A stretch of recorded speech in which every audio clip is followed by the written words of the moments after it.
そういう判断をした。彼はできない理由を考えるのがない。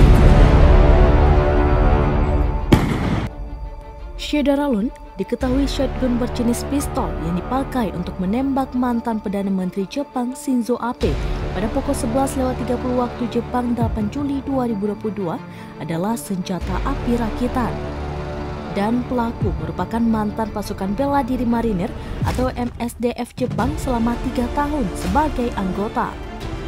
Awalnya pelaku Tetsuya Yamagami berusia 41 tahun yang berdomisili di Nara menembak Abe dari belakang tampak mengenai telinga kanannya.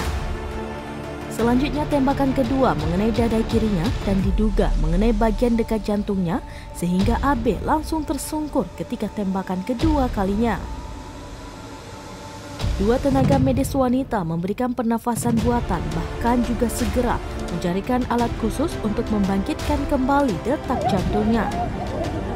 Namun kabar terbaru Shinzo Abe telah meninggal, sampaikan sumber di Partai Demokrat Liberal.